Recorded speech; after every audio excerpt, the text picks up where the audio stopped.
Hello everyone, welcome back to my YouTube channel Ragni online classes. आज की इस video में हम पढ़ने वाले हैं क्लास 8th की एनसीईआरटी का सेकंड चैप्टर, ठीक है, जिसका नाम है व्यापार से साम्राज्य तक कंपनी की सत्ता स्थापित होती है। ठीक है, तो अगर आप इस चैनल पर पहली बार आए हो तो इसको जल्दी से सब्सक्राइब कर लीजिए और वीडियो अच्छी लगे तो इसको लाइक करना और कमेंट करके बताना कि इसके आगे वाली वीडियो मैं आपके लिए लेकर आऊँ या नहीं आऊँ। ठीक है, तो स्टार्ट करते हैं आज की ये वीडियो। तो इसमें हम पढ़ने वाले हैं पूर्व में ईस्ट इंडिया कंपनी आई। तो जो पूर्व से ईस्ट इंडिया कंपनी आई थी हम उसके बारे में पढ़ने वाले हैं। इसके बाद में ईस्ट इंडिया कंपनी बंगाल से व्यापार शुरू किया, किस तरीके से इसने बंगाल से व्यापार शुरू किया इसके बारे में पढ़ेंगे। EIC इसका मतलब होता है ईस्ट इंडिया कंपनी, जिसको मैंने शॉर्ट में लिख दिया। ठीक है, इसके बाद में व्यापार, इसके बारे में पढ़ेंगे कि किस प्रकार इनमें प्रतिस्पर्धा और युद्ध हुए। प्लासी का युद्ध, बक्सर का युद्ध, इसके बारे में पढ़ेंगे। कंपनी जो है किस तरीके से नवाब बनती है, उसको किस प्रकार दीवानी मिलती है, इसके बाद उसका विस्तार कैसा होता है मैसूर और मराठाओं में। ठीक है, इसके बाद सर्वोच्चता का दावा। ठीक है, तो शुरू करते हैं। 1707 में औरंगजेब की मृत्यु के बाद बहुत सारे मुगल सूबेदार और बड़े बड़े जमींदार अपनी ताकत दिखाने लगे। कब? जब औरंगजेब की मृत्यु हो जाती है, और औरंगजेब की मृत्यु कब होती है? 1707 में। इसके बाद उत्तर मुगल काल स्टार्ट हो जाता है। ठीक है, तो अंग्रेज एक छोटी सी व्यापारिक कंपनी के रूप में भारत आए। तो जो अंग्रेज थे वो कब आए थे भारत में? एक छोटी सी व्यापारिक कंपनी के लिए आए थे। वो यहाँ पे सिर्फ व्यापार करने के लिए आए थे, उन्हें पता नहीं था कि आगे चल के वो भारत पर राज करने वाले हैं। ठीक है, आगे देखते हैं।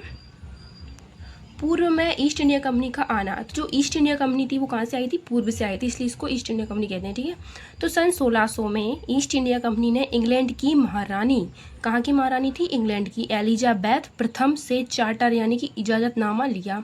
किससे लिया? एलिजाबेथ प्रथम से। उस टाइम पे जो कहाँ की थी? इंग्लैंड की महारानी थी। इसने क्या दिया? एक इजाज़तनामा दिया। तो इस इजाज़तनामा में लिखा हुआ था कि कंपनी को पूरब से व्यापार का अधिकार मिला है, कि जो कंपनी है ईस्ट इंडिया कंपनी वो पूरब से व्यापार कर सकती है। इंग्लैंड की व्यापारिक कंपनी उस इलाके में ईस्ट इंडिया कंपनी से हो नहीं कर सकती, यानी कि इंग्लैंड की जो दूसरी कंपनियां होंगी व्यापारिक वो ईस्ट इंडिया कंपनी से कोई मुकाबला नहीं करेंगी। ठीक है, सस्ती कीमत पर चीज़ें खरीदती थी और यूरोप में महंगी कीमत पर उनको बेचती थी। भारत में आती थी ये कंपनी, क्या करती थी? सस्ती से सस्ती कीमत पर हमारे यहाँ से वस्तुओं को खरीदती थी और इंग्लैंड में जाकर इनको महंगी से महंगी दरों पर बेचती थी। ठीक है, इसके बाद यूरोपीय ताकतों को पूरब के बाज़ारों में आने से रोका नहीं जा सका, लेकिन ईस्ट इंडिया कंपनी ने तो सिर्फ इंग्लैंड की आने वाली व्यापारिक कंपनियों के लिए ये इजाज़तनामा दिया था कि इस तरीके की कंपनियां ईस्ट इंडिया कंपनी से कोई मुकाबला नहीं करेंगी, लेकिन जो और यूरोपीय ताकतें थी उनको पूरब के बाज़ारों में आने से नहीं रोका जा सका। ठीक है, तो सबसे पहले कौन आए थे? पुर्तगाली। सबसे पहले पुर्तगाली आए थे। तो पुर्तगाली सबसे पहले भारत आए। ये क्वेश्चन बहुत बार पूछा गया है एसएससी, आप इसको अच्छे तरीके से देख लेना कि सबसे पहले भारत कौन से यूरोपीय आए थे। तो वो आए थे पुर्तगाली। ठीक है, पुर्तगाली में भी कौन आए थे? वास्को डी गामा आया था, सबसे पहले आया था, वो भी समुद्र के रास्ते से। ठीक है, आगे देखते हैं।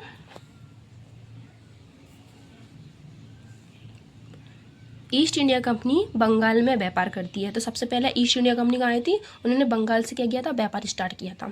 तो पहली इंग्लिश फैक्ट्री, सबसे पहले जो अंग्रेजी फैक्ट्री बनी थी वो बनी थी कब? 1651 में। कब बनी थी? 1651 में। और कहाँ बनी थी? हुगली नदी के किनारे। उस नदी का नाम है हुगली। बंगाल में जो नदी बहती है उसका नाम है हुगली। नदी के किनारे इन्होंने वहाँ पे अपनी पहली इंग्लिश फैक्ट्री बनाई थी।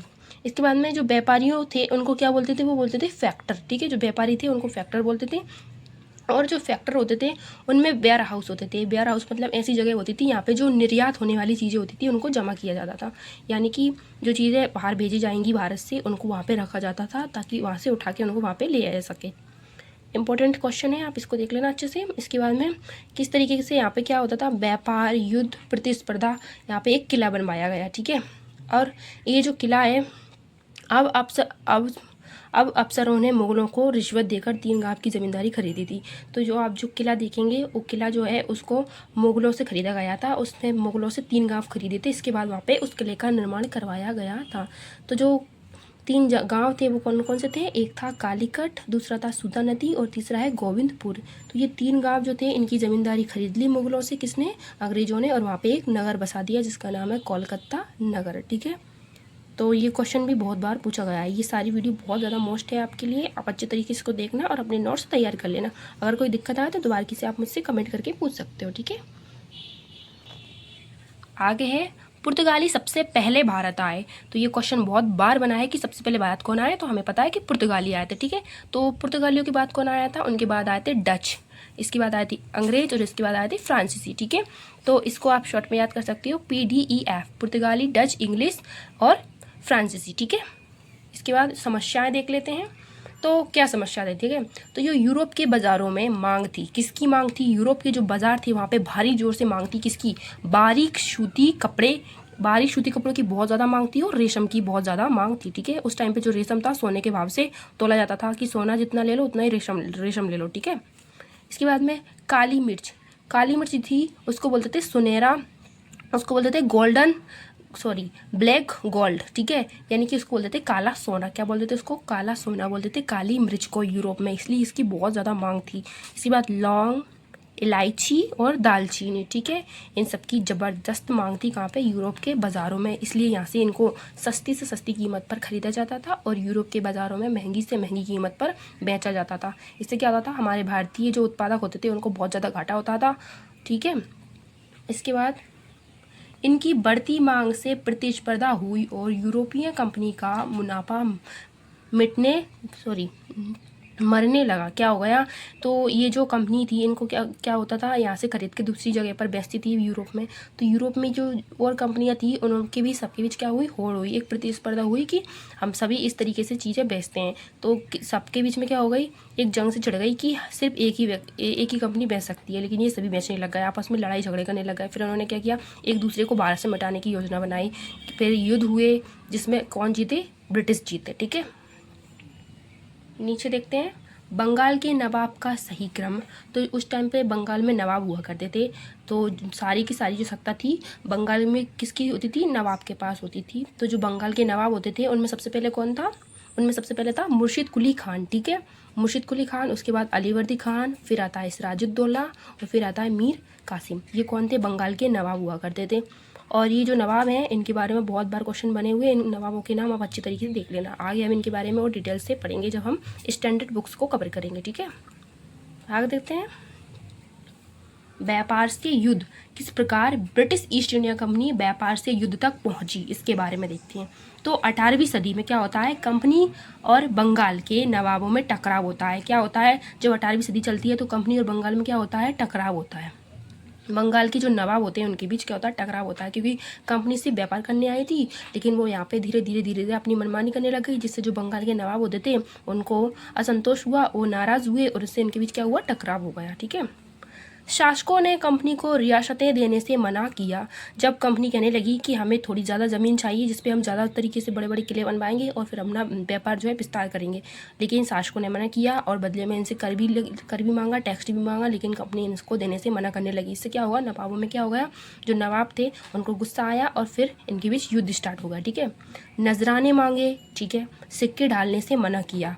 क्या किया, सिक्के नहीं डाल सकते आप अपने तरीके के, यहाँ पे जो सिक्के चलेंगे वही चलेंगे, ठीक है। किलेबंदी पर रोक लगा दी। उस टाइम पे जो किलेबंदी हो रही थी उस पर नवाब ने क्या कर दी, रोक लगा दी, कंपनी पर धोखाधड़ी का आरोप लगाया, ठीक है। क्या हुआ, बंगाल से कर की राजस्व वसूली कम हो गई। तो क्या हो गया, बंगाल से कर की राजस्व वसूली कम हो गई। कंपनी टैक्स चुकाने को तैयार नहीं थी, क्योंकि जो कंपनी थी उसके पास पैसा नहीं आ रहा था और फिर वो कहाँ से टैक्स चुकाती, ठीक है।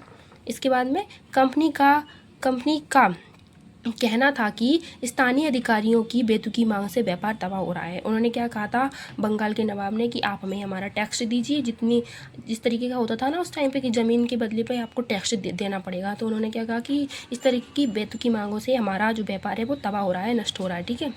तो फिर क्या होता है, इन टकरावों का परिणाम क्या होता है, प्लासी का युद्ध होता है, क्योंकि बंगाल नवाब को लगता था कि ये तो सही नहीं है और ये सच में सही भी नहीं था, इसीलिए फिर क्या होता है, प्लासी का युद्ध होता है, ठीक है। प्लासी का युद्ध देखते हैं। तो ये कब हुआ था, सन 1757 को। वेरी मोस्ट है, प्लासी का युद्ध सन 1757 को हुआ था। किसके बीच हुआ था, बंगाल के नवाब सिराजुद्दौला और अंग्रेजों के बीच ये युद्ध हुआ था, प्लासी का युद्ध, ठीक है। इसके कारण भी थे, तो देखते हैं कारण क्या थे। कंपनी के मामले में राजनीतिक हस्तक्षेप करना, ठीक है। दूसरा है राजस्व अदा करो, बार बार बोल रहे थे कि हमें राजस्व चुकाओ, ठीक है। इसके बाद में काशिम बाज़ार में स्थित, कहाँ पे, काशिम बाज़ार में स्थित इंग्लिश फैक्ट्री पर हमला कर अपने अधिकार में गोदाम पर ताला डाला और अंग्रेज़ों के जहाज़ घेरे में हथियार छीन लिए। ये सब कारण थे जिससे क्या हो गया, ये प्लासी का युद्ध हुआ है, ठीक है। ये बात मद्रास यानी जिसको अभी हम चेन्नई बोलते हैं, चेन्नई के अफसर रॉबर्ट क्लाइव को पता चल गई। उस टाइम पर रॉबर्ट क्लाइव कौन थे, बंगाल, उस टाइम जो रॉबर्ट क्लाइव थे वो कहाँ थे, मद्रास में थे, ठीक है। और उनको पता चली तो उन्होंने इस बात को बहुत ज़्यादा डीपली ले लिया, ठीक है। फिर उन्होंने क्या किया, सिराजुद्दौला की हार का कारण उनके सेनापति में से एक था, उन्होंने युद्ध किया और उनके युद्ध में उन्हीं के जो सेनापति थे सिराजुद्दौला, उनके एक ही सेनापति सिराजुद्दौला के जो सेनापति थे मीर जाफ़र, उसने उनको धोखा दिया युद्ध में। कंपनी ने उन्हें अपनी तरफ मिला लिया था, उनसे ये कहा कि अगर आप हमारा साथ देंगे तो हम आपको कंपनी का नवाब बंगाल का नया नवाब बनाएंगे, ठीक है। तो इस तरीके से मीर जाफ़र ने सिराजुद्दौला का धोखा दिया और अंग्रेज़ों ने उनको बंगाल का अपना अगला नवाब बना दिया, क्योंकि वो सिराजुद्दौला उस युद्ध में हार गए थे, ठीक है। तो इसलिए जो मीर जाफ़र थे उनको बोलते हैं क्लाइव का गीदड़। क्या बोलते हैं, क्लाइव का गीदड़ इनको कहा जाता है, ठीक है, क्योंकि इन्होंने अंग्रेज़ों का साथ दिया था। तो ये क्वेश्चन बहुत बार पूछा गया है कि क्लाइव के गीदड़ की संज्ञा किसको दी गई है, तो वो है मीर जाफ़र। इसके बाद इधर देखते हैं प्लासी। प्लासी का युद्ध इसलिए महत्वपूर्ण है क्योंकि ये भारत में अंग्रेज़ों की पहली बड़ी जीत थी। भारत में अंग्रेज़ों की पहली बड़ी जीत क्या थी, प्लासी का युद्ध था। सबसे पहले प्लासी के युद्ध ने ही भारत में अंग्रेज़ों की नींव डाली है, ठीक है। इसके बाद बक्सर का युद्ध होता है, फिर युद्ध होते चले जाते हैं। तो प्लासी का युद्ध वेरी वेरी वेरी मोस्ट है, ठीक है। कंपनी का मूल उद्देश्य व्यापार फैलाना था, वह कठपुतली शासक चाहती थी। उसने क्यों बनाया, नवाब क्यों बनाया मीर जाफ़र को, रॉबर्ट क्लाइव ने इसलिए बनाया क्योंकि जो कंपनी थी वो चाहती थी कि हमें एक ऐसा शासक मिले जो हमारे इशारों पर नाचे। और जो मीर जाफ़र था वो इसी तरीके का था, क्योंकि उसने अपने नवाब को मरवा दिया था अंग्रेज़ों का साथ देकर। तो उसने कहा कि ये हमारे तरीके का है, इसलिए अंग्रेज़ों को इसकी ज़रूरत पड़ी और इन्होंने क्या किया, इसको कठपुतली शासक बना दिया, ये इनके इशारों पर नाचने लगा, ठीक है। लेकिन आगे चल के ये भी अपने तरीके से काम करने लगता है, जिससे अंग्रेज़ों को फिर समस्या होती है, ठीक है। और एक चीज़ और, जो प्लासी है उसको पहले पलासी बोलते थे। तो पहले प्लासी का नाम जो था पलासी था, क्या था, पलासी, क्योंकि यहाँ पलास के लाल फूल पाए जाते थे। यहाँ पे क्या होते थे, पलास के लाल कलर के बड़े बड़े फूल पाए जाते थे, जिससे गुलाल बनाया जाता था। होली पर जो गुलाल बनाया जाता है वो उन्हीं से बनाया जाता था, जिसे अंग्रेज़ों ने बिगाड़ कर प्लासी कर दिया, ठीक है। तो ये क्वेश्चन बहुत बार बना है पहले कि प्लासी का असली नाम क्या है, तो इसका नाम है पलासी। और यहाँ पे लाल कलर के बड़े बड़े गुलाल बनाने के लिए फूल पाए जाते थे, ठीक है। आगे आता है बक्सर का युद्ध। बक्सर का युद्ध कब होता है, 1764 को होता है। किसके बीच होता है, मीर कासिम और अंग्रेज़ों के बीच, ठीक है। तो जो मीर कासिम कौन है, वो है मीर जाफ़र का दामाद, जो मीर जाफ़र था उसका दामाद है, ठीक है। प्लासी के युद्ध में सिराजुद्दौला की मौत और मीर जाफ़र नवाब बना, ठीक है। क्या होता है, जो सिराजुद्दौला होते हैं उनकी मौत हो जाती है और उनके बाद जो उनका सेनापति था मीर जाफ़र, उसको अंग्रेज क्या बना देते हैं, उसको बना देते हैं बंगाल का नया नवाब, ठीक है। इसने कंपनी का विरोध किया तो कंपनी से इसे हटाकर मीर कासिम को, यानी कि जो मीर कासिम इसका दामाद था, उसको बंगाल का नया नवाब बना दिया। इससे भी विरोध किया, जब इसने विरोध किया तो बक्सर की लड़ाई में हराया, दोबारा मीर जाफ़र नवाब बना। क्या होता है, जब प्लासी के युद्ध के बाद सिराजुद्दौला की मौत हो जाती है और मीर जाफ़र नवाब बन जाता है, तो ये कंपनी के इशारों पे नाचने लगता है, लेकिन कुछ काम ये अपनी मर्जी से करता था, जिससे अंग्रेज़ों को दिक्कत हुई। तो इसने क्या किया, अंग्रेज़ों ने क्या किया, मीर जाफ़र को हटाकर उसके दामाद को, यानी कि मीर कासिम को क्या बना दिया, बंगाल का नया नवाब बना दिया, ठीक है। लेकिन मीर कासिम भी अपने तरीके से काम कर रहा था, क्योंकि कुछ काम तो ये ऐसा करेगा जिससे जनता इसकी भलाई के बारे में खाए। तो इसने अपने तरीके से काम किया, तो कंपनी ने इसका भी विरोध किया और फिर से इसके ससुर यानी कि मीर जाफ़र को क्या कर दिया, दोबारा से बंगाल का नवाब बना दिया, ठीक है। और वो कौन सा युद्ध था जिसके बाद इसको बंगाल का नवाब बना, तो ये कौन था, बक्सर का युद्ध, ठीक है, बक्सर का युद्ध। शर्तें, इसके बाद जब जो मीर जाफ़र दोबारकी से बंगाल का नवाब बनता है तो उसके ऊपर कुछ शर्तें लागू करते हैं अंग्रेज़, ठीक है। तो वो शर्तें कौन सी थी, जो अंग्रेज़ों ने बंगाल के नवाब पर लगाई थी। तो अंग्रेज़ों ने बंगाल के नवाब पर क्या लगाई थी, 5 लाख रुपए, महा कंपनी को सैनिक खर्च और व्यापारिक छूट। तो क्या कहा अंग्रेज़ों ने कि हम आपको बंगाल का नवाब दोबारा किसे बना रहे हैं, लेकिन बदले में हमें आप हर महीने 5 लाख रुपए देंगे। ठीक है, क्या देंगे? 5 लाख रुपए देंगे। सैनिकों का खर्चा उठाएंगे और व्यापारी की छूट, आपके राज्य में हम बिना कर के व्यापार करेंगे, कोई आपको टैक्स नहीं देंगे। ठीक है, इन शर्तों पर मीर जाफर भी खड़ा नहीं उतरा तो अंग्रेज खुद शासन पर आए। धीरे धीरे चल के फिर से अपनी हरकतों पे आ गया मीर जाफर। तो इससे क्या होता है, अंग्रेजों ने कहा कि अब हम खुद ही शासन करेंगे। और फिर क्या होता है, उन्होंने बंगाल पर अपना अधिकार जमाना स्टार्ट कर दिया नवाब को हटाकर। ठीक है फ्रेंड्स, अगर वीडियो अच्छी लगती है प्लीज़ कमेंट करके बताना। जितने ज़्यादा कमेंट्स होंगे मैं उतनी जल्दी जल्दी वीडियो लेकर आऊँगी। और सब्सक्राइब प्लीज़ आप ज़्यादा से ज़्यादा लोगों को इसको शेयर करना। ठीक है प्लीज़, अगर आप एक भी 10 व्यक्तियों को जोड़ेंगे तो मुझे बहुत अच्छा लगेगा और मैं जल्दी से जल्दी अच्छी अच्छी वीडियोज़ लेकर आपके लिए आऊँगी। और आप ऐसा नहीं करते हो तो फिर मैं वीडियोज़ नहीं बनाऊँगी। प्लीज़ आप इस बात को सीरियसली लेना। आप अगर एक व्यक्ति भी 10 सब्सक्राइबर करेगा तो मैं जल्दी से जल्दी और अच्छी से अच्छी वीडियो लाऊंगी और स्टैंडर्ड बुक्स की तरफ जल्दी से जल्दी बढ़ेंगे। ठीक है, आगे क्या होता है, बक्सर की लड़ाई के बाद कंपनी ने भारतीय रियासतों, यानी कि जो बक्सर की लड़ाई हो जाती है उसके बाद जो कंपनी होती है उसने भारतीय जो रियासत होती थी उनमें क्या कर दिया, रेजिडेंट तैनात कर दिए। जो रेजिडेंट होते थे अंग्रेजों के प्रतिनिधि होते थे उनको तैनात कर दिया। ठीक है, कंपनी के राजनीतिक व व्यापारिक प्रतिनिधि कंपनी के हितों की रक्षा करना, क्या करते थे, ये कंपनी के हितों की रक्षा करते थे। ठीक है, जो रेजिडेंट होते थे। ठीक है, उसके बाद कंपनी के अफसर नवाब बन बैठे। तो जो कंपनी है उसके अफसर कैसे नवाब बन बैठे, तो बंगाल के असली नवाबों को बाध्य किया, बंगाल के असली जो नवाब थे उनको बाध्य किया कंपनी के अफसरों को तोहफे, ज़मीन और पैसा देने के लिए। तो क्या कहा, जो बंगाल के असली नवाब थे उनको इतना ज़्यादा मजबूर कर दिया कि उन्होंने कंपनी के जो अफसर थे उनको तोहफे देना स्टार्ट कर दिया, उनको ज़मीन, पैसा, इस तरीके के तोहफे देने स्टार्ट कर दिए। ठीक है, ये हमारे लिए, ये बंगाल के नवाबों के लिए बहुत बड़ा घाटा ही था। ठीक है, इसके बाद रॉबर्ट क्लाइव क्या, उन्होंने क्या किया, रॉबर्ट क्लाइव ने भारत में बेहिसाब दौलत जमा कर ली। जो रॉबर्ट क्लाइव था इस तरीके की रिश्वत लेता था, उसका काम था सिर्फ कंपनी की रक्षा करना और उसके हितों की रक्षा करना। लेकिन इसने क्या किया, भारत में आकर अपनी दौलत जमा कर ली। यानी कि 1767 में 2 बार भारत का गवर्नर बना और इसने 401 और 102 पोड, ये पोड उस टाइम पे रुपए होते थे, इसकी बराबर उन्होंने क्या कर ली, दौलत जमा कर ली। ठीक है, अपने दूसरे कार्यकाल के दौरान कंपनी में भ्रष्टाचार को खत्म करने के लिए इसको काम सौंपा गया था। लेकिन 1772 में उसे ब्रिटिश संसद में, कहाँ पे, ब्रिटिश जो संसद थी, ब्रिटिश पार्लियामेंट, उसमें क्या हो गया, इसको भ्रष्टाचार की लिए सफाई देनी पड़ी। और फिर इसने 1774 में आत्महत्या कर ली। कब, 1774 में इसने क्या कर ली, आत्महत्या कर ली। ठीक है, तो ये क्वेश्चन बहुत बार बना है कि कौन सा गवर्नर जनरल अपने टाइम पे 2 बार गवर्नर बनाया, तो वो है रॉबर्ट क्लाइव। ठीक है, और जिसने आत्महत्या की थी 1774 में। ठीक है, और इसने भारत में बेहिसाब दौलत भी जमा की थी। आगे है 18वीं सदी के 2 आखिरी मराठा योद्धा।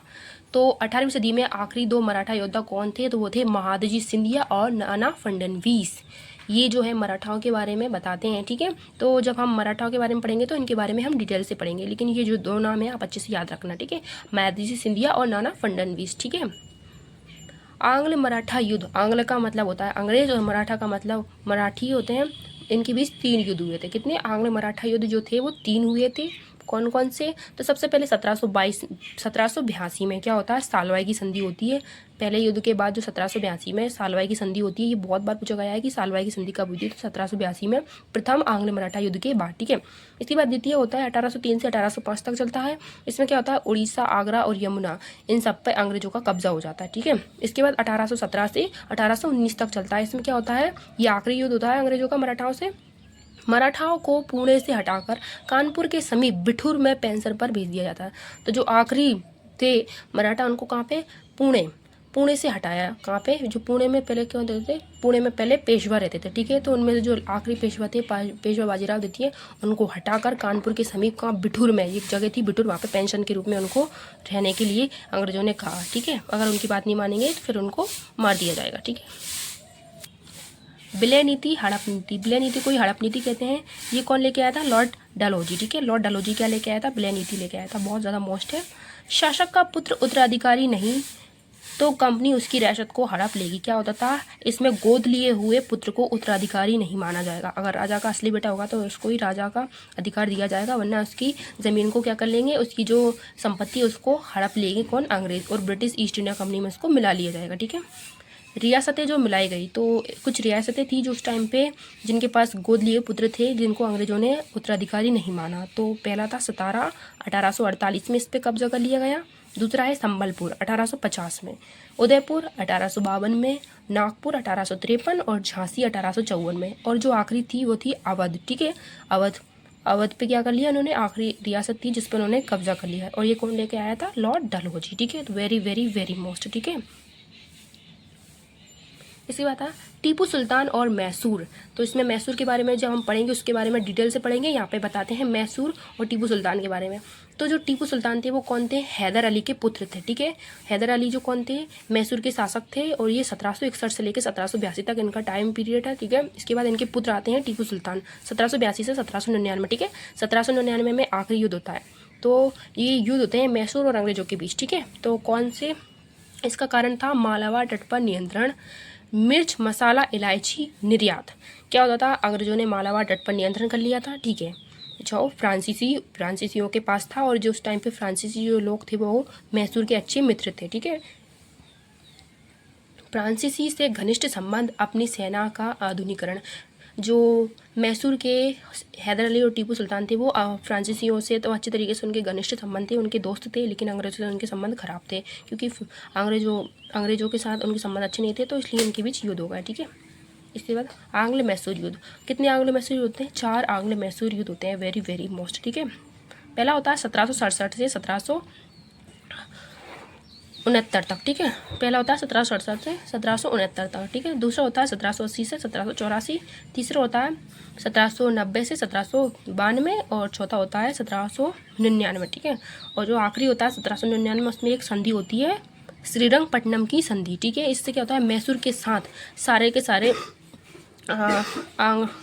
मैसूर के साथ सारे युद्ध खत्म हो जाते हैं, और फिर इसमें आखिरी जो संधि होती है श्रीरंगपट्टनम की, उसमें सब कुछ खत्म हो जाता है। ठीक है, इसके बाद जो अंग्रेजों के पास ये मैसूर आ जाता है, और ये अंग्रेज जो होते हैं क्या करते हैं, एक सहायक संधि थोप देते हैं, और जो पूरा मैसूर होता है उसको उसके जो मैसूर के पुराने राजवंश थे, यानी कि बोडियार राजवंश, यानी कि मैसूर का राजकाज पुराने बोडियार राजवंश को सौंप दिया जाता है। ठीक है, तो जब टीपू सुल्तान नहीं थे उससे पहले कौन था, यहाँ पे पोडियार राजवंश था, और उसके बाद वापस से उनको सौंप दिया गया, लेकिन इनके ऊपर एक सहायक संधि थोप दी गई थी। ठीक है, तो इस तरीके से आंग्ल मैसूर युद्ध के बारे में बहुत बार पूछा गया है, इनके बारे में हम बिल्कुल डिटेल से पढ़ेंगे, इससे बहुत सारे क्वेश्चन बनते हैं, लेकिन ये बहुत ज़्यादा मोस्ट है, आप अच्छे तरीके से इनको लगा लेना। ठीक है, वीडियो थोड़ी लंबी है लेकिन बहुत महत्वपूर्ण चैप्टर है ये। नए शासन की स्थापना कैसे होता है, नया शासन आता है, वॉरेन हेस्टिंग इसको लेकर आता है। वॉरेन हेस्टिंग कौन थे, उस टाइम पे गवर्नर जनरल थे। ठीक है, इसने क्या किया, प्रशासनिक इकाई, जो प्रशासकीय इकाई है उसको बांट दिया 3 प्रेसिडेंसी में। 3 प्रेसिडेंसी कौन कौन सी थी, तो थी बंगाल प्रेसिडेंसी, मद्रास प्रेसिडेंसी और बम्बई प्रेसिडेंसी। ठीक है, प्रशासकीय सुधार किए, क्या किए इसने, प्रशासन के लिए सुधार किए, और इसलिए न्याय की व्यवस्था की। कब, 1772 में। वो कौन कौन सी थी, तो हर जिले में 2 अदालतें होंगी। कौन सी अदालतें होंगी, एक थी फौजदारी अदालत जिसमें काजी होंगे, मुफ्ती होंगे, और ये क्या करते थे, न्यायाधीश, यानी कि मुस्लिम समुदाय का न्यायविद करते थे। काजी मुफ्ती जो मुसलमान होते थे उनके बीच न्याय करते थे। ये जिला कलेक्टर के नियंत्रण में कार्य करते थे, जो जिले में जो कलेक्टर होंगे उनके नियंत्रण में रहेगा ये काजी और मुफ्ती, क्या करेंगे, कार्य करेंगे न्याय के। ठीक है, ये फौजदारी अदालत। दूसरी जो अदालत थी वो थी दीवानी अदालत, इसमें राजस्व यानी कि मुखिया जो था इसका कौन था, जिला या कलेक्टर होता था। ठीक है, इस तरीके की ये जो व्यवस्था था कौन लेके आया था, ये लेके आए थे वॉरेन हेस्टिंग। ठीक है, इसके बाद आगे देखते हैं 1773 का रेगुलेटिंग एक्ट, एक एक्ट आता है बहुत ज़्यादा मोस्ट है 1773 में। इसमें क्या होता है, 1773 में के बाद सुप्रीम कोर्ट की स्थापना होती है, कहाँ पे, कलकत्ता में। 1773 के रेगुलेटिंग एक्ट के बाद कलकत्ता में सुप्रीम कोर्ट की स्थापना होती है, बहुत ज़्यादा मोस्ट है। कलकत्ता में अपीली अदालत स्थापित। ठीक है, वेरी वेरी वेरी मोस्ट। इसके बाद आता है मस्केट। मस्केट के बारे में जाने तो ये क्या है, तो पैदल सिपाहियों द्वारा इस्तेमाल की जाने वाली भारी बंदूक। तो उस टाइम पे जो सिपाही होते थे पैदल चलने वाले, वो भारी बंदूक लेके चलते थे, जिसको बोलते थे मस्केट। ठीक है, इसके बाद आता है मैच लॉक, शुरुआती दौर की बंदूक जिसने बारूद को माचिस से चिंगारी दी जाती थी। शुरुआत के टाइम पे जो बंदूक होती थी उसमें क्या होता था, बारूद भर दिया जाता था, उसमें माचिस लगाकर उसमें चिंगारी दी जाती थी, तो ये थी मैच लॉक। ठीक है, वीडियो अच्छी लगती है तो प्लीज़ इसको जल्दी से लाइक कर दीजिए। इसके बाद देखते हैं निष्कर्ष, आखिरी में क्या होता है, ईस्ट इंडिया कंपनी, यानी कि इसका जो व्यापारी के कैसा था? भौगोलिक राजनीतिक सत्ता स्थापित कर ली इसने, व्यापार के क्षेत्र में भौगोलिक राजनीतिक सत्ता स्थापित कर ली। ठीक है, इसके बाद आता है भाप इंजन। भाप इंजन क्या था? तो 19वीं सदी में आया था भाप इंजन। समुद्री मार्ग से भारत पहुंचने में 6 से लेकर 8 महीने का समय लगता था। उस टाइम पे क्या होता था, लोग समुद्र से यात्रा करते थे जिससे टाइम ज़्यादा लगता था। ठीक है, तो उन्होंने क्या किया, भाप इंजन का आविष्कार किया। तो जो भाप इंजन वाले जो जहाज होते थे ये यात्रा 3 हफ्ते में कर लेते थे। यानी कि यहाँ समुद्र से नॉर्मल जहाज से जब यात्रा करते थे तो 6 से 8 महीने लगते थे, लेकिन जब भाप इंजन से यात्रा करेंगे तो 3 हफ्ते ही लगेंगे। तो ये इनकी क्या थी, अच्छी सी खोज तकनीक, कुछ भी बोल लो आप, भाप इंजन बहुत अच्छी चीज़ थी। ठीक है, इसके बाद लास्ट में आता है यहाँ पे 1857। 1857 में क्या होता है, भारतीय उपमहाद्वीप 68% भूभाग और 78% आबादी कंपनी का सीधा शासन। तो भारतीय उपमहाद्वीप में जो 63 कितनी थी ये, 63 है। ठीक है, 63% भूभाग यानी कि 63% जो ज़मीन है वहाँ पे, और 78% जो आबादी है भारत की उस पर कंपनी का सीधा शासन था। यानी कि कंपनी इतने लोगों पर और इतनी % ज़मीन पर अपना शासन स्थापित कर चुकी थी। ठीक है, और ये अलग अलग जगह पर था। ठीक है, ऐसा नहीं था कि एक तरफ से स्टार्टिंग हो रही है, थोड़ा थोड़ा करके हर एक जगह से कंपनी का अपना शासन था। ठीक है, तो ये आज की हमारी वीडियो है। अगर आपकी वीडियो अच्छी लगी हो तो इसको लाइक करना, शेयर करना, और अभी तक चैनल को सब्सक्राइब नहीं किया तो इसको जल्दी से सब्सक्राइब कर लेना। ठीक है, और अगली वीडियो तो आप मैं तभी डालूंगी जब आप मुझे भर भर के कमेंट्स करोगे और सब्सक्राइबर्स बढ़ाओगे। ठीक है, तो मिलते हैं अगली वीडियो में, तब तक के लिए थैंक यू।